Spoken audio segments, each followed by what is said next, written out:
Study IQ में आपका स्वागत है। आज learning English in less than 10 minutes के अंदर हम देखेंगे कि किस प्रकार से हम अपनी इमोशंस और फीलिंग्स को एक्सप्रेस कर सकते हैं, किस प्रकार से हम अपनी भावना को एक्सप्रेस कर सकते हैं। क्या हम सैड हैं, क्या हम हैप्पी हैं, क्या हम चर्पी हैं, क्या हम फ्रस्ट्रेटेड हैं, एग्जॉस्टेड हैं, कंफ्यूज्ड हैं, किसी चीज़ के बारे में चिंतित है। किस प्रकार से अगर हमें ये फीलिंग एक्सप्रेस करनी है सेंटेंस फॉर्म में, तो कैसे हम अपना इस पर्टिकुलर पूरे के पूरे इन्वायरमेंट में अच्छी तरह से अपने आप को एक्सप्रेस कर सकते हैं।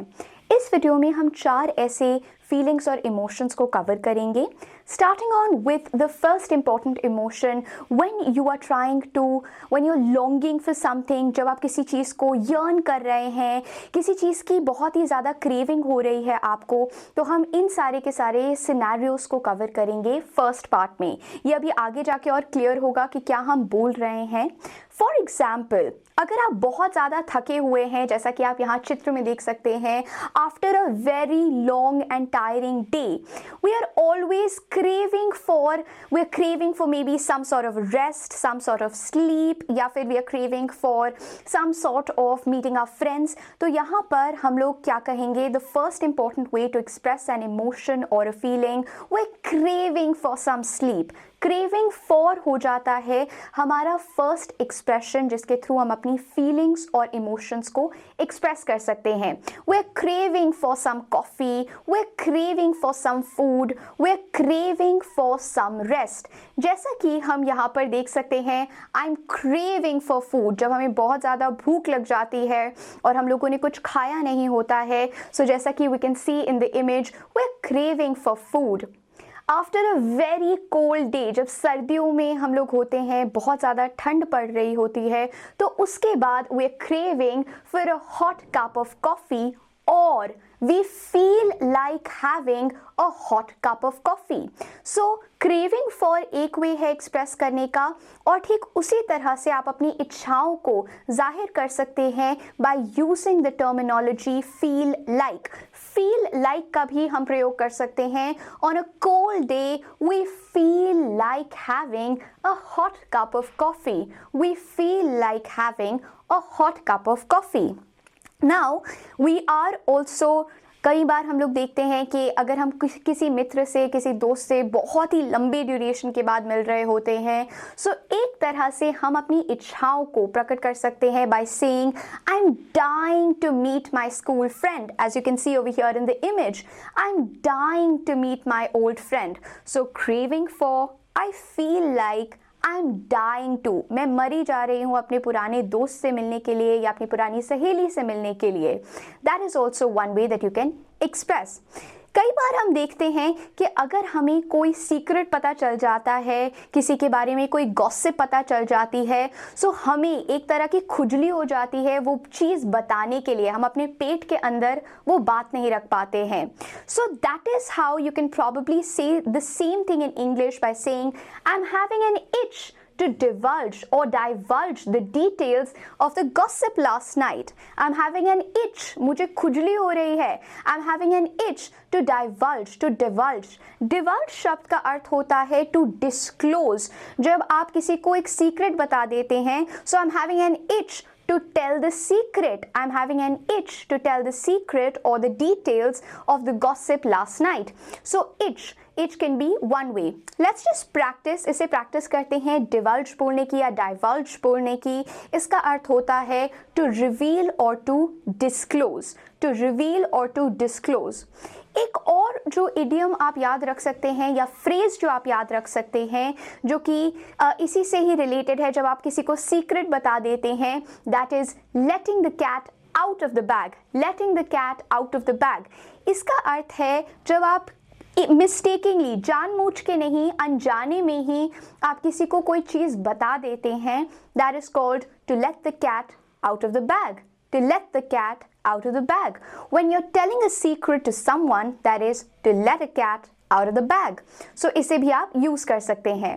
एक और तरीका है अपनी फीलिंग्स को एक्सप्रेस करने का। So we saw I am dying to meet someone, we saw I'm craving for food, I feel like having a hot cup of coffee. हम लोग एक और तरीके से अपनी इच्छाओं को प्रस्तुत कर सकते हैं, and that is by using the word longing. Longing, L-O-N-G-I-N-G. I'm longing to meet my grandmother, as you can see over here.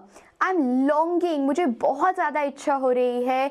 I'm really excited. I'm longing to meet my grandmother. ये भी एक तरीका है जिसके through हम express कर सकते हैं our feeling. Moving on to the second category that we have, तो हम लोगों ने फर्स्ट कैटेगरी में देखा कि किस प्रकार से जब हमें अपनी बहुत ज़्यादा फीलिंग्स होती हैं, किसी चीज़ के प्रति इच्छा होती है, उसे हम कैसे एक्सप्रेस कर सकते हैं. In the second category, हम देखेंगे when we are sad, when we are happy, when we are excited, जब हम पागल हो रहे हैं, हम किस प्रकार से उन सारी फीलिंग्स और इमोशंस को भी एक्सप्रेस कर सकते हैं. Let's just start. Now here, as you can see in the image, the girl is delighted. The girl is delighted. वो अति प्रसन्न हैं, वो बहुत ज़्यादा खुश हैं. She is delighted. She is delighted. As you can see over here, I'm delighted at receiving the scholarship. I'm delighted. बहुत ज़्यादा खुश हैं. I'm delighted to receive the scholarship. Then we have another category जिसके through आप express कर सकते हैं अगर आप delighted हैं. I'm glad you came. I'm glad you came. और I'm so glad to see you. So delighted एक तरह हो गया, and आप अगर बहुत ज़्यादा खुश हैं, you can always say I'm glad. I'm glad. I'm glad. That can also be one way to express our feelings. Now as we can see, जब हम दुखी होते हैं, depressed होते हैं, dejected होते हैं या sorrow होते हैं, तो हम किस प्रकार से अपनी feelings को जाहिर कर सकते हैं. We can simply say, I'm feeling slightly depressed. I'm in low spirits. I'm feeling slightly under the weather. अगर आप बीमार हैं तो आप यूज़ कर सकते हैं I'm feeling under the weather. That is also when you're sad. एक और चीज़ जो आपको याद रखनी है, you can use the idiom go to pieces. Go to pieces का अर्थ होता है जब आप बहुत ज़्यादा दुखी हैं और नर्वस हो रहे हैं और इसी की वजह से आप अच्छी तरह से फंक्शन नहीं कर पाते हैं, आप फ्रीक आउट कर जाते हैं, आप इतने ज़्यादा इमोशनल हो जाते हैं कि किसी कार्य पे फोकस नहीं कर सकते हैं. लिटरली गोइंग टू पीसेस, आप कुछ नहीं कर पा रहे हैं. So when you are sad, when you are dejected और व्हेन यू आर नर्वस, तो ये इडियम भी यूज़ किया जा सकता है go to places, go to pieces. Go to pieces can be used, as you can see over here in the image. Go to pieces means to freak out. जब आप sad हैं, upset हैं और कोई काम नहीं कर रहे हैं, you're freaking out, you can't do any work, that is called go to pieces. Now another emotion which is commonly seen is anger. जब आप बहुत ज़्यादा गुस्सा हो जाते हैं, when you are enraged. So anger को present करने के लिए you can always say I'm infuriated. I'm furious at him. I'm enraged. I'm infuriated. I'm furious at him. I'm enraged. जब आपको कोई बहुत ज़्यादा गुस्सा दिला देता है, you can use those words for that particular emotion. This is how you can say. As you can see over here in the image, I'm enraged. I'm enraged. यहाँ पर he is very upset because he is driving. Usually जब हम drive कर रहे होते हैं, so we usually have this expression of rage because हमें बहुत जल्दी गुस्सा आ जाता है if people are not following their entire rules. Now one more emotion that is जब हम embarrass हो जाते हैं, embarrass जब हम लज्जित हो जाते हैं, जब हम शर्मिंदा हो जाते हैं या घबराहट आ जाती है, बहुत ही awkward position हो जाता है embarrassment में. कई बार देखा गया है कि अगर हम गलती से किसी के सामने कुछ बोल देते हैं जो हमें नहीं बोलना चाहिए तो हम काफ़ी ज़्यादा शर्मिंदा हो जाते हैं. So whenever we are embarrassed, हम कुछ phrases का प्रयोग कर सकते हैं to make that situation better. कुछ phrases जो आप ध्यान में रख सकते हैं, you could probably say something like I didn't mean to say that, I'm sorry. I didn't mean to say that, I'm sorry. कोई भी सिनेरियो हो सकता है, लेकिन अगर वो आपको शर्मिंदा करने वाला सिनेरियो है, embarrass करने वाला सिनेरियो है, तो आप हमेशा मेंशन कर सकते हैं I didn't mean to say that, I'm sorry. आप apology भी दे रहे हैं साथ में. या फिर आप उस पर्टिकुलर सिनेरियो को completely अवॉइड कर सकते हैं by saying could we do it another time? I've got to go. Could we do it another time? I've got to go. आप वहाँ से उस सिनेरियो से निकलने की कोशिश कर रहे हैं and therefore you're saying that.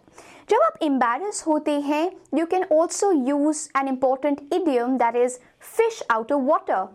Fish out of water का अर्थ होता है, जैसा कि हम लोग यहाँ पर चित्र में देख सकते हैं, when you're not feeling comfortable, जब आप कंफर्टेबल नहीं हैं, बहुत ऑकवर्ड हो गए हैं क्योंकि एक अनफेमिलियर इन्वायरमेंट में आपको रख दिया गया है. मछली जो है उसके लिए जल इज अ फेमिलियर इन्वायरमेंट, लेकिन जैसे ही मछली is without water, fish without water, then that is an unfamiliar environment for the fish, and तभी फिश को पता नहीं होता है कि किस प्रकार से रिएक्ट करना है. सो फिश विदाउट वाटर का अर्थ है जब आप बहुत ज़्यादा ऑकवर्ड फील कर रहे हैं, काइंड ऑफ एम्बैरेस्ड फील कर रहे हैं, because you don't know how you can probably react in that scenario. So आप इस इडियम का भी प्रयोग कर सकते हैं टू एक्सप्रेस. अगर आपको कोई धक्का दे देता है या स्विमिंग पूल में डाल देता है, so how can you express और how can you convey that in English? You can always say are you crazy, are you crazy. जब कोई बहुत ही फूलिश चीज़ कर देता है या बहुत ही ज़्यादा स्टूपिड एक्ट कर देता है, बेवकूफ़ी भरा एक्ट कर देता है, तो आप मेंशन कर सकते हैं are you crazy, are you crazy. That is something that you can mention. एक और इडियम जो या फिर फ्रेज जिसका आप प्रयोग कर सकते हैं क्रेजीनेस से associated, have you gone bananas, have you gone bananas. Going bananas का अर्थ होता है जब you going crazy, have you gone bananas. So ये शब्द इस पर्टिकुलर फ्रेज का भी आप यूसेज कर सकते हैं when you are addressing someone who is gone crazy, have you gone bananas. Moving on to the third category that we have emotions के लिए, that is expressing your love. अगर आपको कोई चीज़ बहुत पसंद आ गई है, कोई वस्तु बहुत पसंद आ गई है या कोई सिचुएशन बहुत ज़्यादा पसंद आ गया है, आपको अभी अभी प्रमोशन मिला है, you've become or you've probably got enrolled in a degree of your choice, course of your choice, तो उस पर्टिकुलर केस में आप बहुत ज़्यादा खुश हो जाते हैं and you can simply say I'm loving it. I'm loving it, as you can see over here in the image. I'm loving it. ये मैकडॉनल्ड्स की टैगलाइन भी है, I'm loving it, that's you're loving the food. एक और idiom जो आप इसके संदर्भ में यूज कर सकते हैं, that is to carry the torch. To carry the torch का अर्थ है when you're in love with someone. To carry the torch. To carry the torch का अर्थ है when you're in love with someone, और वो usually one-sided होता है. That means you have a crush on the other person. You can always use this in common language. Sameer carries the torch for Amisha. Sameer carries the torch for Amisha. That means Sameer secretly loves Amisha. Sameer carries the torch for Amisha. That is what you can probably mention. तो यहाँ पर हम लोगों ने देखा कि किस प्रकार से आप 3 इंपॉर्टेंट फीलिंग्स को जाहिर कर सकते हैं. लॉन्गिंग एंड वांटिंग के फर्स्ट पार्ट को देखा, being sad, depressed, embarrassed and going crazy, second part में देखा, and finally in the briefer third part we saw the emotion of love. किस प्रकार से आप उसे इंग्लिश में जाहिर कर सकते हैं. आप मुझसे इंस्टाग्राम पे नीरजा रहेजा के नाम से जुड़ सकते हैं. जितना ज़्यादा हो सके प्रैक्टिस करने की कोशिश कीजिए. आप मिरर के सामने रख के भी इन सारे फ्रेजेस को प्रैक्टिस कर सकते हैं, because that will only ensure that you become a pro. That is very important. If in case you have any doubts with regards to this video, आप इसे comment section में लिख सकते हैं. Thank you.